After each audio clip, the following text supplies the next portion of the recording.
안녕하세요. 힐링토크 회복의 정선입니다. 요새는 진짜 한 개인이 처리해야 될 업무, 이 매뉴얼이 어마어마하게 많아진 느낌이에요. 예전에 비해서 우리가 뭔가 데이터베이스가 늘어났기 때문일까요? 저도 좀 한 개인이 처리하기엔 여러 가지 역할을 감당하다 보니까 실수를 참 많이 해요. 뭐 직업적인 실수라면 말실수가 있겠고 또 가끔 뭔가를 해야 되는데 그거를 하지 않아서 까먹고 건망증이 너무 심해서 이렇게 실수를 저지르기도 하는데 여러분은 어떤 실수를 주로 많이 하세요? 이게 우리가 조금 뾰족해져 있는 시기잖아요. 그래서 가족들 간에 좀 건드리지 말아야 될 것들을 건드리는 실수를 하는 것 같아요.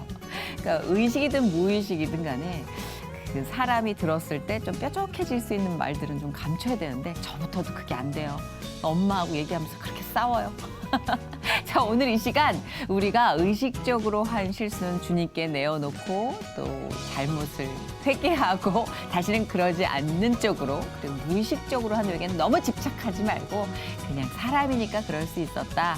그렇게 긍휼한 마음으로 자기를 용서하는 그런 날이 되시길 바랍니다. 오늘 저는 이분은 굉장히 뭐랄까 단아하고 곱고 정돈된 이미지라 그냥 잘못한 거 없이 가도 굉장히 앞서풀 여미게 되는 이미지인 것 같아요. 아나운서 황현주 씨 모시고 그녀의 삶에 임재하시는 하나님 이야기를 들어보도록 하겠습니다. 어서 오세요. 반갑습니다. 안녕하세요. 반갑습니다. 이거 봐. 오랜 시간 아나운서로 활동 후 상담가로 새 출발하는 황현주 아나운서.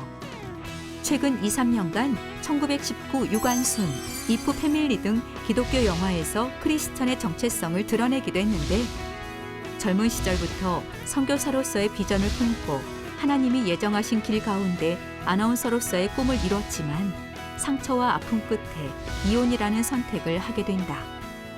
그럼에도 불구하고 하나님의 또 다른 예비하심을 믿는 황현주의 회복 스토리 지금 공개합니다. 방송 화제 집중 MC, 별밤 DJ, 맞다. 뉴스 앵커 뭐 이런 예상치 못했던 남편의 폭력성이 드러나기 시작했고 연예계에 아픔을 가진 사람들이 너무 많은데 그 사람들을 살려보면 어떻게 하나님의 저를 향한 꿈이 무엇인지 하나님이 저를 향한 뜻이 무엇인지 잘 알아가고 싶고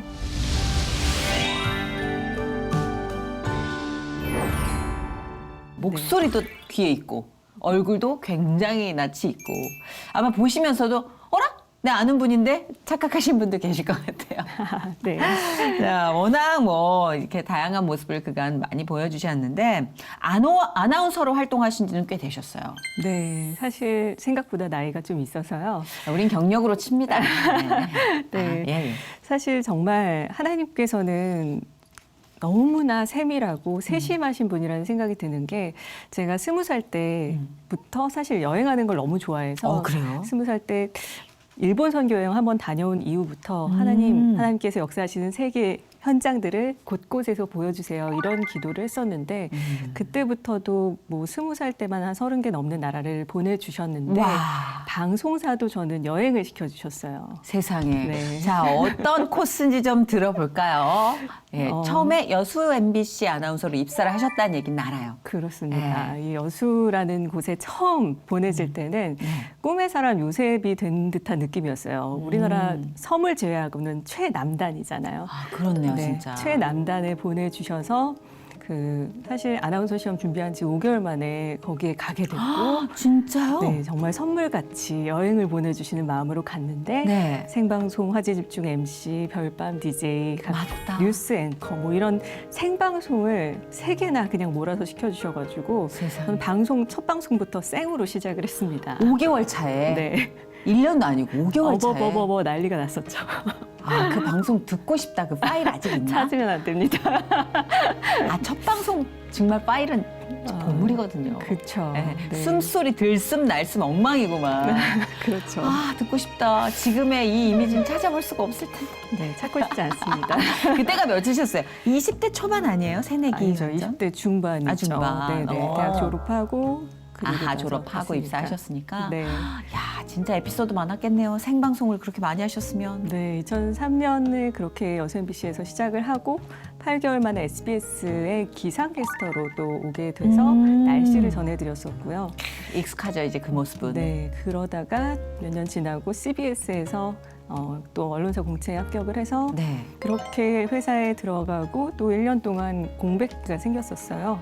교통사고가 나서 아이고. 네, 허리를 거의 쓸 수가 없는 진짜요? 누워있거나 또는 서 있기만 해야 되는 그 1년의 공백기를 끝내고 아이고야. 인생이 다 멈춘 것 같았던 첫 번째 그 암흑기였고요. 음. 그리고 나서 이제 1년 후에 YTN 경력 공채에 들어가게 돼서 아나운서로 또 일을 하게 됐었습니다. 와, 진짜 많이 다니셨네요.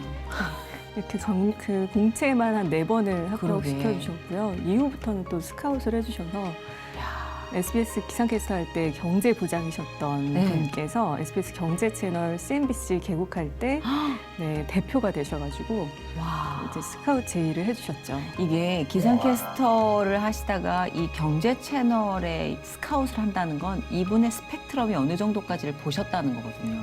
YTN에서 뉴스를 워낙 많이 했으니까 그 내공이 있는 거죠. 또. 네, 뉴욕 증시 끝나는 시간부터 새벽 5시부터 8시까지 생방을 3시간 동안 경제 뉴스로 진행을 해야 되는데 와서 할 수 있겠냐. 맞아. 그래서 증시 뉴스도 하셨고 제가 보니까 그 기상캐스터 하실 때도 유독 눈이 갔던 게 뭔가 장악력이 좀 남다른 느낌? 그런가요? 확실히 그 포스라는 게 있잖아요, 사람마다. 네. 그런 걸 좀 많이 느꼈었던 것 같은데 역시 뭐 공채 4번 합격의 힘이면 이거는 스카웃 10번보다 더 가치 있는 일 아닌가요? 정말 많은 선물을 주셨던 것 같아요. 공채가 얼마나 경쟁률이 높은데요, 또 심지어. 저 언론사 공채가 쉽지 않은데 그럼요. 그렇게 준비도 잘 안 된 사람을 하나님께서 와. 사용을 해주셨고 그것에 참 감사하면서 살았어야 되는데 야, 그쪽으로는 저희가 이제 넘사벽이네요. 그런데 네. 참 많이 교만해졌던 것 같아요.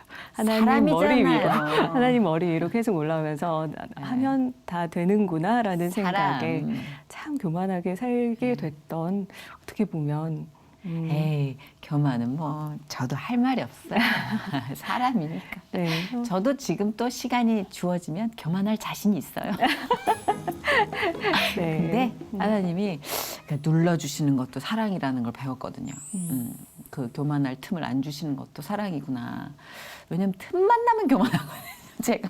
그러니까 제 앞에서는 그런 얘기 안 하셔도 돼요.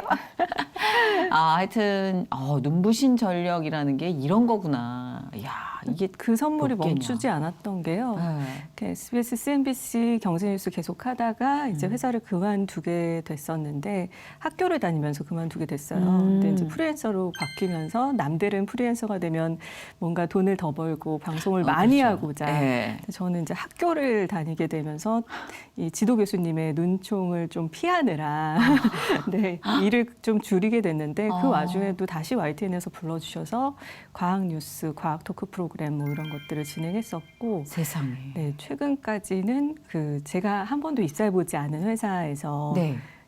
KBS 홀에서 녹화하는 와. 그 청춘음악회라는 프로그램을 네, 알죠. 네, 딜라이브라는 채널에서 했었는데 와. 거의 한 3년 가까이 드레스를 입고 음악회를 진행할 수 있도록 다 시켜보시네. 네, 정말 그죠? 다양한 것들을 기회를 많이 주셨던 것 같아요. 내 돈 주고 안 산 드레스를 3년 입기가 쉽습니까? 그렇죠. 선물이죠. 그쵸. 공주처럼 사신 거죠? 정말 음악도 감사한 맞아요. 시간인데 네, 그 모든 것들이 진짜 선물같이 코로나라서 지금 멈춰 있긴 한데 딱 작년 여름까지 녹화했어요. 그러시구나. 근데 그렇게 막 맹활약을 하시다가 어느 순간 조금 뜸했던 시즌이 있었어요. 네. 그때는 외국에 계셨던 거예요? 아니면 활동을 안 하시고 접으셨던 이유가 특별히 있었나요? 아까 잠깐 말씀드렸지만 대학원을 다니게 되면서 특히 박사 과정을 하면서 제가 뭐 박사를 하려고 들어간 건 아니었지만 우연찮게 관심을 갖고 저는 뭔가 이렇게 리프레시하는 걸 굉장히 좋아하는데 필요하죠. 네, 계속 일하다 보면 뭔가 듣고 싶은 것들이 있더라고요. 근데 가족 청소년 상담 치료 이런 것들을 배울 수 있는 게 사회복지대학원에 있다. 사회복지를 공부하기 시작했었는데 점점 이제 과정이 어려워지면서는 교수님이 처음 들어올 때부터 권하셨는데 이 과정을 하면서 어느 순간에는 회사를 그만둘 수 있겠냐라고 물어보셨었는데 처음엔 그럴 생각은 없었지만 너무 배워보고 싶어서 언젠가 해야 한다면 그럴 수도 있겠죠라고 얘기를 했었는데 정말 그런 시기가 다가왔던 것 같아요. 그리고 뭐 개인적으로도 힘들었던 순간들이 있었고 뭐 건강이 좀 안 좋으셨던 거예요? 건강은 아니었고요. 네네. 제 인생의 두 번째 암흑기라고 해야 될까요? 몇 네. 살 때였는데요, 그때가? 나이는 35? 35의 네. 두 번째 암흑기라. 네, 결혼을 좀 늦게 했는데 늦게 하셨네요, 진짜. 네, 결혼이 쉽지 않았습니다. 쉽지 않죠. 쉽지 않죠. 결혼 생활이 정말 짜잔하고 펼쳐지는 거라고 생각했는데 우선 저도 준비가 잘 안 됐던 사람이었던 것 같고요. 뭐 결혼은 누구나 처음 해보니까 그렇겠지만 아내로서도 많이 부족했던 사람이었다고 지금도 생각을 해요. 그래서 열심히 살아오면서 결혼은 나중에 해도 되는 거라고 생각을 했는데 막상 맞이했던 결혼은 저는 그랬어요. 사실 그 결혼도 칭찬받고 싶었던 것 같아요. 맞아요. 정말. 맞아요. 그럴 수 있어. 하나님한테도 그리고 하나님 믿는 사람들에게도 칭찬받고 싶었던 것 같아요. 인정 욕구가 네. 너무 강한. 인정욕이 너무 강했던 것 같아요. 정말 맞아요. 인정합니다. 인정욕을. 너무 인정합니다. 네. 그래서 결혼도 사실 뭐 많은 아나운서들이 재벌가의 시집을 간다는 또는 네. 아무튼 엄청 넉넉한 집을 택하는 경우들이 많이 있잖아요. 네. 본인들이 워낙 대단하신 분들이고 또 근데 저는 그런 것들을 혐오했던 것 같아요. 그 시절에. 네, 그 시절에 그냥 뭔가 자기의 능력이 있고 믿음이 있고 이러면 함께 할 수 있지 않을까라는 기도를 했고 그 나름의 철학이 너무 완고하셨구나. 네. 그럴 때가 있어요. 네, 근데 그렇게 만났던 배우자가 이스라엘에서 20년 동안 살았던 사람이었어요. 선교사님 자녀였고, 그래서 정말 이거는 믿음은 완벽하겠다라는 생각을 했고, 그리고 선교사님 집안이니까 뭐 어려운 부분은 있죠. 그런 게 중요한 게 아니라 거기에서 어떻게 성장을 했는지가 중요하지 않을까 이런 마음으로. 네, 시작을 했었는데 그렇죠. 사람이니까 아무래도. 예상치 못했던 남편의 폭력성 부분이 드러나기 시작했고 이 폭력은 치료를 받으면 한 6개월 정도 상담 치료를 받으면 괜찮아지는 사람도 있다고는 하는데요. 그렇더라고요. 네, 근데 아무튼 폭력 자체는 계속해서 강해집니다. 워낙 커지고 맞아요. 그리고 제가 워낙 결혼 전부터 이 사회복지를 공부한 지 한 1년쯤 되는 1년 내내 하필 가족 청소년 상담 치료 전공인 방인 줄 알고 들어갔는데 가정 폭력을 전공하신 교수님 밑에 들어간 거였어요. 그래서 1년 내내 가정 폭력에 대한 논문을 읽고 있었어요. 가정 폭력, 아동 학대. 이걸 계속 읽으면서 세상에 이렇게 불쌍하게 사는 사람들이 있구나라고 하며 그냥 마음을 쓸어내리며 읽었었는데 이게 제 일이 되니까 이 공부를 할 수가 없더라고요. 그래서 학교도 떠나겠다라고 교수님한테 말씀을 드렸었어요. 네. 저는 이것만 읽으면 토가 나와서 그럴 수 있죠. 도무지 공부를 할 수가 없습니다라고 그렇죠. 말씀을 드렸더니 대체 너의 상태가 지금 어떤 상황이냐라고 물어보시면서 너무 이상하니 있는 대로 다 얘기해라 라고 해서 말씀을 드리게 됐고 교수님께 말씀드리기 전날이 아마 가장 심각했었던 것 같아요. 뭐 목을 조르고 죽으라고 입과 코를 막고 네, 그런 일들을 당하고 교수님을 이제 찾아갔었던 거여서 교수님이 말씀하신 건 이제 그 집에서 나와야 된다. 네가 지금까지 1년 동안 공부를 했는데 뭐 하고 있었냐라고까지 얘기하시면서 별거에 대해서 말씀을 하셨고 생명이 위태로우니 그렇죠. 떠나야 된다라고 했지만 사실 이 가정폭력을 당하는 사람 입장에서는 그게 판단이 잘 쓰지 않아요. 안 돼요. 그리고 내 가족이고 내 남편에 대해서 경찰에 신고를 한다? 쉽지 않습니다. 사실 저희 교수님께서 가정폭력 특별법을 마련하고자 한 10년 가까이 애를 쓰셔서 그 만드는 데 일조하신 분 중에 한 분이신데요. 그 가정폭력 특별법조차 뭐 너무 복잡해요. 맞아요. 저도 비슷한 상황이라 아버지를 2번 경찰에 신고한 적이 있었어요. 아. 이제 돌아가셨는데 아버지는 이제 응수하고 그 안에 정말 많은 그 감정적인 이 변화들이 하나님께서 허락하신 순간들이 많이 있었는데 그게 되더라고요. 안 될 거라고 생각했는데 평생 증오심이 지워지지 않을 거라고 생각했는데 근데 경찰의 반응이 싸늘해요. 이게 가족의 이제 구성원이고 네가 딸인데 어떻게 아빠를 그러니까 저만 해도 제가 고등학교 때는 더 심했죠. 이런 어떤 나라에서 가정폭력을 다루는 그런 프로토콜이 아무것도 없었어요. 맞아요. 네. 오히려 신고하는 가족을 이상하게 그렇죠. 생각하는. 그래서 혼났어요. 저 훈계당했잖아요. 네가 어떻게 아빠를 잘 이렇게 타일러서 안 하게 해야지 경찰서에다가 넘기냐 뭐 이런 식으로 거기 나이가 아빠랑 비슷한 분이 저를 혼내더라고. 그 다음부터는 제가 진짜 만정이 떨어져서 신고를 안 했는데 그래서 너무 이해를 해요. 네. 지금 사회복지를 공부하시면서 가정폭력의 현 주소가 많이 좋아졌다고 하더라도 정말 멀어요. 가야 할 길이. 아직도 멀고요. 그 당사자셨다니까 네. 아마 네, 저도 저는 3번을 타인에 의한 신고를 받고 만류했고요. 돌아가라고 했어요. 그리고 4번째 정말 이젠 안 되겠구나라고 했을 때 신고를 했고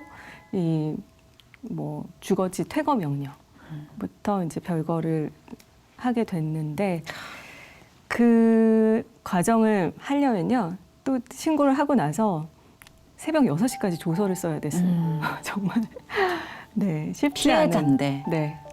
피해자인데 목격자처럼 네, 정말 신랄하게 모든 것들을 다 적어야 되기 때문에 쓰고 나왔는데 새벽 별이 이제 지고 해가 뜨고 이런 상황을 보면서 내가 이걸 왜 했을까 괴로운 거 있죠. 2번, 3번 상처를 더 받으니까 하는 과정에서 맞아요. 네. 그리고 그렇게 이렇게 주거지 퇴거 명령이나 접근 금지도 한 달밖에 안 돼요. 또 연장을 신청해야 되는데 이런 것들이 굉장히 마음에 부담이 되고 그렇죠. 그리고 공포. 네. 저는 그 공포가 가장 인간을 좀먹는 거라고 생각해요. 언제 어떻게 터질지 모르는 시한폭탄을 안고 사는 느낌이니까. 네. 그리고 제가 신고를 했던 건 그 사람을 정말 퇴출시키겠다라는 게 아니라 이제 가정폭력 특별법상 강제로 6개월 정도 상담을 받을 수 있는 그런 것들을 하게 할 수 있다고 하더라고요. 신고를 하면. 정말 상담. 네. 괜찮아지길 바라면서 돕고 싶었군요. 네, 치료를 받으면 괜찮아지길 바라면서 상담을 권하기 위해서 시작했는데 아무튼 별거 기간이 그래서 바로 이혼을 못했어요. 저는 계속 상담을 권했고 같이 뭔가 하기를 원했지만 한 번 왔다 도망가고 두 번 왔다 도망가고 이런 과정이 계속 반복됐기 때문에 이제 3년 정도 이제 교회를 옮기고 이혼은 절대 안 된다는 교회를 가게 됐어요. 또 하필. 또 하필. 거기에서 저의 죄가 무엇일까? 저의 잘못이 무엇일까를 계속 바라보면서 저에게 있었던 그 교만했던 것들, 이 가정조차 완전한 가정으로 사람들에게 칭찬받고 인정받고 싶었던 것들, 이런 부분들. 아까도 말했지만 남편에게 정말 그렇게 따뜻한 아내가 되지는 못했던 그런 부분들을 하나하나 이렇게 파노라마로 보여주셨던 것 같아요. 그래서 회개하는 시간을 거의 한 3년을 보내게 하셨던 것 같고. 근데 저는 그 회개는 물론 개인적으로 인정을 합니다마는 그 어떤 이유도 폭력의 사유가 될 수는 없습니다. 네. 부족한 아내든 아니면 뭐 어려서 뭐 내 감정 표출을 서툴게 하든 그 어떠한 이유도 폭력의 정당화에 힘을 실어줄 수는 없죠. 네. 아마 하나님께서는 그 3년의 나를 들여다보는 과정만이 나를 일으킬 수 있는 그 정답이기 때문에 보여주셨지 심판과 비판이 목적은 절대 아니었을 거라고 저는 생각해요. 네, 저도 공감합니다. 맞아요. 네. 많이 이렇게 폭력에 노출된 여성분들이 내가 뭘 잘못했지 때문에 괴로워하거든요. 맞아요. 잘못한 거 없어요. 네. 네. 그런데 어느 날은 교회에 갔는데 수요일 예배에 한 목자님이 나와서 이 간증을 하시는 거예요. 네네. 자기는 서울대를 나왔고 남편도 서울대를 나왔고 심지어 자기는 장관집 딸이고 뭐 없는 게 없고 뭐 학벌이며 물질이며 명예며 없는 것이 없는 집안인데 나는 남편에게 늘 폭력을 당하며 살았다. 진짜.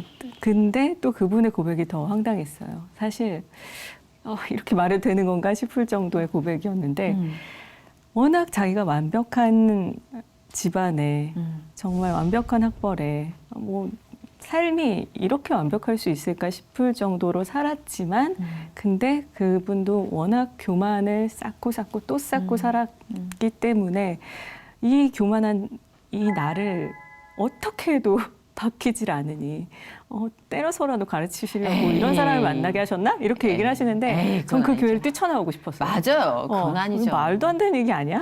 진짜 불행을 겪고 있는 사람한테 하지 말아야 될 테러가 이유가 있어. 네가 무언가를 당했을 땐 그럴 이유가 있어. 그거는 폭력이라고 저는 생각해요. 네, 근데 그 그럼요. 얘기가 듣고 나서 집에 가서 계속 생각이 나는 거예요. 그러니까 그분도 여러 가지 생각하다 보니까 그게 나온 거야. 그래서 그런가? 저래서 그게 그런가? 다는 아니었고. 맞아요. 네, 근데 근데 저한테 이제 아픈 사람한테 네, 이게 꽂혀가지고 그렇죠. 계속 생각이 나는 거예요. 맞아, 내가 정말 그 너무 교만을 쌓고 쌓다 보니 하나님이 말로도 이길 수 없는 에이. 유대인 교육 받아서요. 말로도 이길 수 없는 힘으로도 이길 수 없는 그런 사람을 보내셔서 이렇게 힘든 시간을 보내게 하셨나라고 이제 자기가 골랐으면서 뭐. 그렇죠.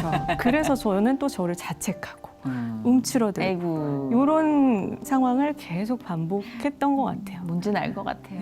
근데 이게 정답은 아니지만 그럼. 일부분은 조금은 인정되는 부분들이 있어서 사실 가정폭력을 당하는 사람들이 자꾸 내게 잘못이 있는 게 아닌가라고 움츠러들고 신고를 못하고 이런 부분은 저도 잘못됐다고 생각을 해요. 그럼요. 그래서 해야 될 말은 하고 정말 담대하게 나가서 이건 아니라고 말할 수 있고 정말 사회에서 필요한 것들을 내가 찾아서 그럼요. 쟁취를 해야 되는데 이런 부분이 자꾸 약해지는 거죠. 그럼 절대 아니에요. 진짜 우리 황현주 아나운서님도 극복을 하고 계시지만 많은 분들께 제가 드리고 싶은 말씀은 잘못이 있죠. 사람이 살아오면서 왜 교만의 그 각질이 없겠습니까? 근데 그거 하나님이 별결로 1대1로 깎아주시지 누구 보내가지고 그렇게 후려치고 그러지 않으세요. 아니 내가 당한 시련과 내가 받아야 될 마땅한 그 교육 과정은 별개입니다. 오 절대 아니에요. 여러분 진짜 우리 황현주 아나운서님도 너무너무 하나님은 사랑을 하시는데 그 교련할 수 그러니까 조련사라고 그래야 돼? 훈련 교관 그런 교관을 보내시진 않습니다. 단 우리의 삶이 조금 더 감사와 가까워졌을 때 그래 그것 또한 하나님께서 나를 훈련시킨 연단의 과정이었을 거야라고 느끼는 거는 하나님 우리에게 주신 자유의지고 성령님이 함께 하셔서 은혜로운 마음이니까 네. 그거는 그죠? 그건 땡큐. 그렇죠. 네, 맞아요. 그래서 그 교회에서 사실 한 3년이 지나고 나서 4년 차 되던 첫 봄, 네. 1월, 봄이 되기 전이죠. 겨울에 결혼을 지키는 것이 맞다. 그리고 가정을 지키는 것이 너무나 당연한 일이지만 지켜야 할 가정과 지키지 않아도 될 가정이 있는데 현주 씨네 가정은 답이 없다. 이혼을 하시라라고 얘기하시는데 저는 그 교회를 폭파하고 싶었어요. 진짜. 왜냐면 3년을 그렇게 노력했는데 지금 뭐라는 거지? 그렇지. 절대 안 된다고 그렇게 얘기하시다가 내가 3년을 어떻게 버텼는데 이런 생각. 차라리 처음부터 그러시든가. 그렇지. 네. 그래서 교회를 한 달 안 나갔죠. 그랬다가 그것조차 저의 교만이라고 얘기를 하시는 거예요. 네. 그러니까 제가 이 너무 아프다. 결혼조차 놓지 않으려고 하는 너는 항상 완벽한 삶을 산다라고 사람들한테 보이고 싶은 그것조차 너의 교만이고 칭찬받으려고 했던 것도 너의 교만이니까 그 모든 걸 내려놓으라고 하시는데 그냥 무너져 내렸어요. 다 내려놓고 그렇게 이혼을 3년 반 만에 하게 됐고요. 너무 아프다. 네, 그 와중에 사실 쉼터 청소년들을 상담하러 다녔었어요. 그 쉼터 청소년들이 정선희 씨처럼 네. 한 친구는 아빠를 신고하겠다고. 그러니까 이 쉼터에 있는 친구들 자체가 워낙 폭력을 경험하고 도망 와서 살고 있는 아이들이기 때문에 아빠한테 복수하겠다. 아빠를 어떻게 신고하는지 알려달라. 막 토로하며 얘기하는데 저도 신고를 해보긴 했잖아요. 이 아픔이 뭔지 알고. 네, 그래서 이 아이가 더 마음으로 느껴지고 또 두 자매는 초등학생, 중학생인데 아빠한테 성폭력을 당해서 와 있는 애들이에요. 초등학생, 중학생인데. 그래서 정서적으로 항상 불안해요. 이 아이들을 계속 저희 교수님이 만든 프로그램을 가지고 상담을 해왔고요. 나의 속은 문드러져 가고 있는데 나보다 더 힘든 애들이 있다라는 것 때문에 이 애들을 돌봐야지라는 마음으로 제가 버티고 견뎠던 것 같아요. 네. 진짜 이 공식이 참 싫은데 상처가 상처를 치유하는 공식은 언제나 옳은 공식인 것 같아요. 그러니까 상처가 상처를 만났을 땐 사실 내게 보이니까 도망을 가고 싶어야 되는데 하나님이 이상하게 설계를 해놓으셔가지고 상처를 본데 도망을 못 가겠네. 왜냐하면 얼마나 아플지가 보여. 그럼 들어가는 거예요. 근데 순간 그런 생각을 하지 않아요? 내가 이 상처가 없었으면 저기 들어갈 수 있었을까? 그러니까요. 그죠? 네. 정말 이거는 뭐 인간이 아무리 기계를 돌려봤자 답이 안 나오는 하나님의 공식인데 지금 말씀을 듣는데 완벽하게 그 사람들의 아픔 속으로 들어가시겠구나. 누구에게도 추천하고 싶지 않은 코스지만 그렇죠. 근데 감사하게도 그 가슴 아픈 상처가 누군가를 살리기도 할 수 있게 됐구나. 좀 그거를 제 경우가 아닌 다른 사람의 경우에서 되게 오랜만에 봤어요. 네. 또 오랜만에 봤네요. 네, 한 중학생 친구는 엄마가 너무 때려서 여자인데 집 앞에서 도망을 쳤고 지금 쉼터에 살고 있는데 학교 앞으로 엄마가 자꾸 찾아온다는 거예요. 엄마가 찾아오는 게 무서운. 너무 무섭지. 근데 가족이 찾아오는 게 무서운 그 심정을 너무 무섭죠. 네, 저도 알기 때문에 그냥 상담이 이루어지지 않았던 것 같아요. 이제 그러다가 저는 사실 탈북자들에게 관심이 많아서 사회복지를 시작했던 건데 탈북 청소년들을 대상으로 이런 치유 프로그램을 운영하고 싶었지만 교수님께서 저에게 지도 교수님께서 네가 방송을 했으니 방송계가 지금 심각하다. 특히 연예계에 아픔을 가진 사람들이 너무 많은데 그 사람들을 위해서 내가 만든 이 프로그램을 운영해서 그 사람들을 살려보면 어떻겠냐라고 권해주셔서 네, 박사 논문을 그렇게 시작을 했어요. 연예계 쪽에 네. 이제 심리 상담을 네. 완전히 전폭적으로 네. 집중하시기로. 네, 연예인 정신건강 증진을 위한 논문이 아예 주제가 그거군요. 네네네. 근데 진짜 앞으로 하실 일들이 너무 많으실 것 같아요. 네. 예. 왜냐하면 한 사람의 영혼만 구원하는 게 아니라 그 사람에게 또 이 속해 있는 수많은 어떤 영향력 있는 다른 영혼들도 함께 일으켜야 하는 거니까 하나님이 진짜 엄청나게 바쁘게 분주하게 일을 하실 것 같아요. 옆에서. 네. 예. 같이 하시죠. 저요? 네. 저요? 네. 너무 잘 알고 계셔서 사실 저는 열심히 공부하고 또 제가 삶으로 체험하고 이 두 가지를 병행해서 아는 것들이 있지만 그 저보다 오히려 더 많은 공감하면서 많은 사람을 살리실 수 있을 것 같아서 그러기엔 제가 논리가 약해요. 욱하는 성질도 있고. 근데 아까 말씀하시는데 이렇게 다듬어서 차분하게 이성적으로 말씀하시는데 되게 부럽더라고요. 그 기질이. 하나님은 기질 따라 또 쓰시잖아요. 네. 근데 그런 생각도 했어요. 되게 많이 용기를 내셨겠다. 정말 싫었을 텐데 이런 얘기하기.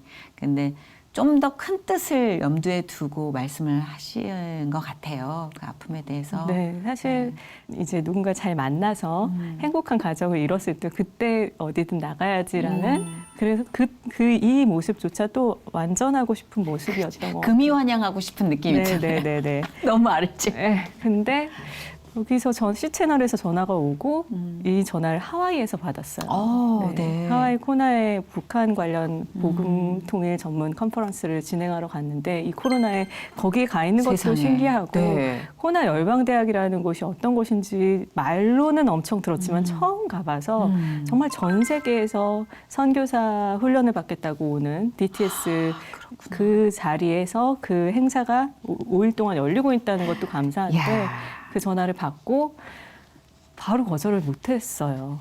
생각을 좀 해봐야겠다. 생각을 하다가 정선희 씨가 MC라는 얘기를 듣고 나가서 주여. 이 프로그램 같이 하자고 해야겠다라는 마음을 주셨어요. 그리고 내 얘기는 하지 말아야지 까지였는데 기도를 하다 보니까 뭐 너무 많은 선물을 주시고 완벽한 삶을 살고 박사도 받으시고 이런 분이 상담하는 게 무슨 은혜가 될까? 그럼요.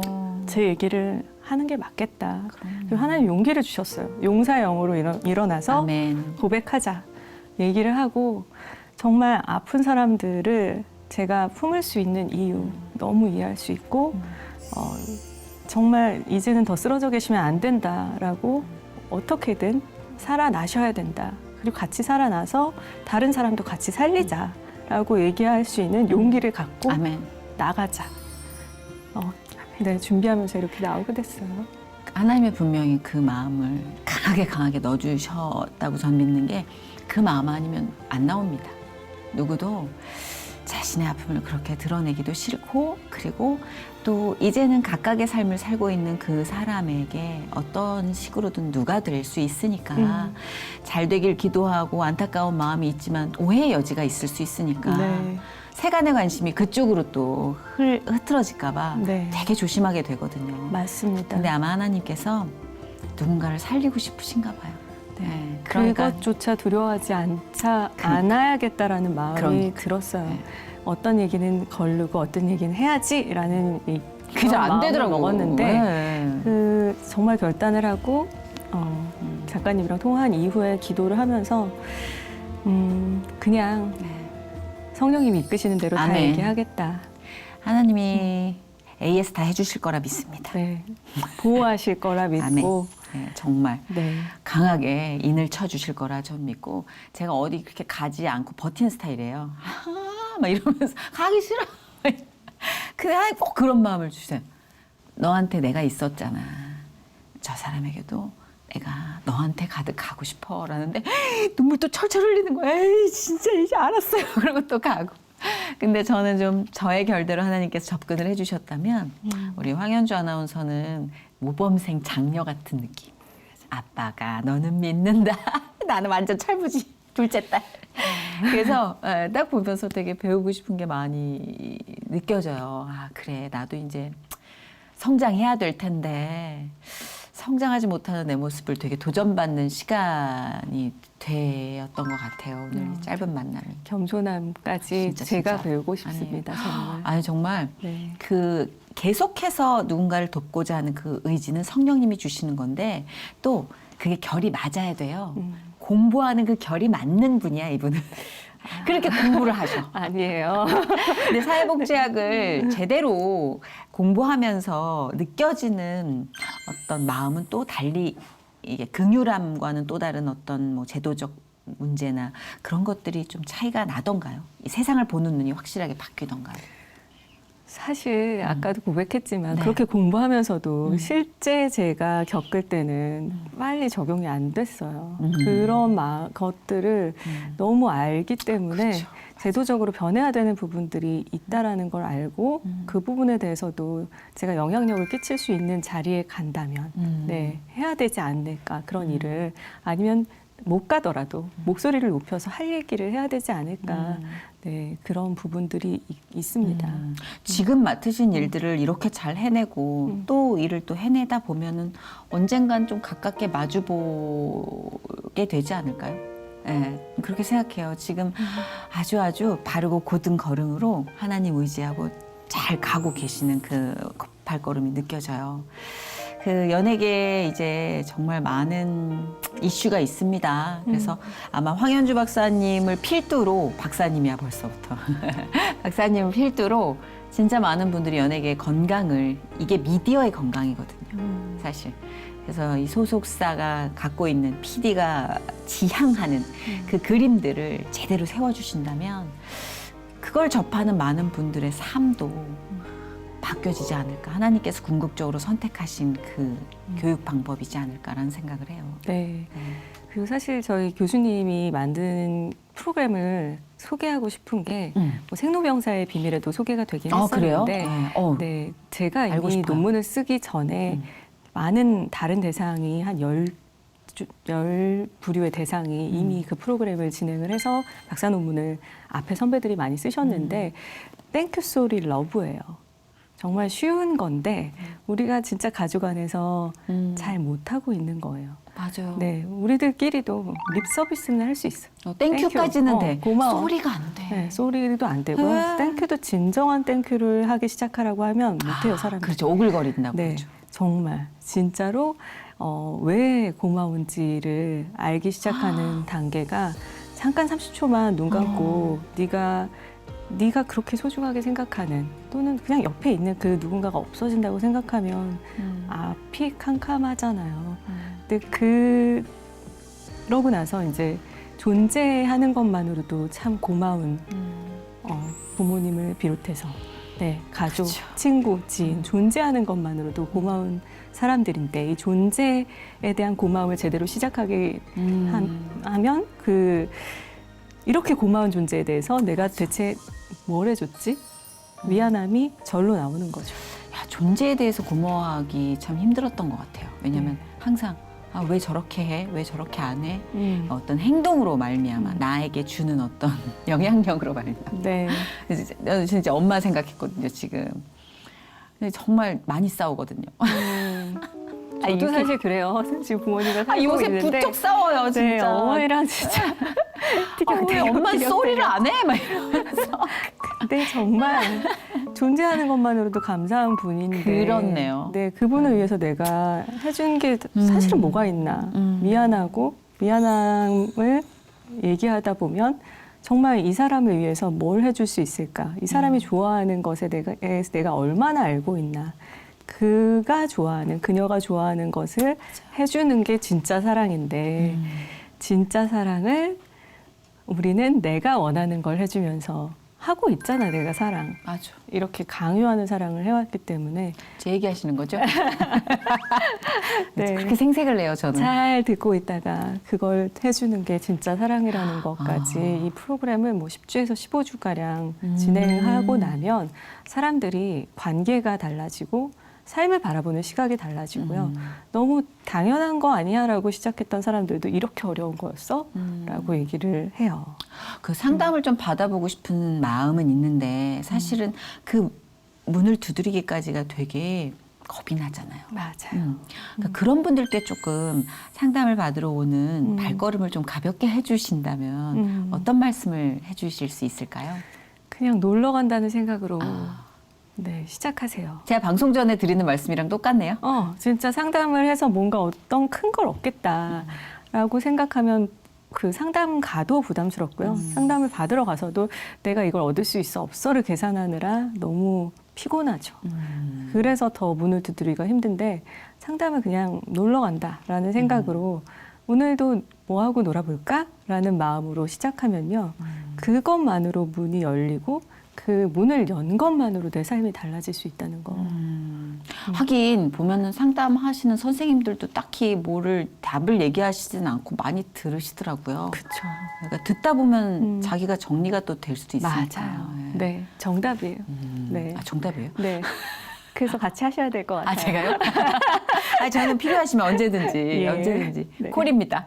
아, 왜냐하면 진짜 하나님께서 우리를 왜 이렇게까지 연단을 시킬까? 왜 허락하셨을까? 노 하면 되는 상황이고 그러실 수 있는 분이잖아요. 맞아요. 근데 가끔씩 왜 결제 서류에 예스를 하셨을까? 그게 궁금했거든요. 정말. 근데 지금도 그 부분에 대해서 완벽한 뭐 해답을 얻은 건 아니지만 똑같은 느낌으로 그냥 긍휼한 사람들을 긍휼한 마음으로 오롯이 볼 수 있게 된 것, 그리고 좀 더 그 삶으로 들어가서 주의 깊게 보게 된 것 나쁘지 않더라고요. 네, 가끔은 내 삶을 채워주기도 하고 똑같은 걸 맞아요. 느끼셨던 정말 거죠? 너무 100%, 200% 공감하고요. 정말 하나님께서 이유가 있으셨고 단 한 번도 실수하지 않으셨다고 저는 생각해요. 제가 아팠고 힘들었지만 이거 듣고 일어나게 해주신 것도 하나님이셨고 그럼요. 아멘. 그리고 이 일을 위해 준비시키셨나라는 생각도 들고 그냥 하나님은 한 번도 그 구글 맵에서도 너무나 세밀한 그 것들을 보고 그 지도를 통해서 갈 수 있는데 하나님의 맵은 얼마나 놀라운 맵인지 그럼요. 지금도 사실은 기대가 돼요. 앞으로 대체 무슨 일을 시키시려고, 그러니까 어떤 정말. 가정을 이루게 하시려고, 어떤 삶을 살게 하시려고. 그리고 제가 기도했던 것들을 버리지 않으셨던 것 같아요. 그냥 가족 청소년 상담 치료에 관심이 있어요라고 시작했는데 이런 일을 버리실 줄은 몰랐지만, 네. 네.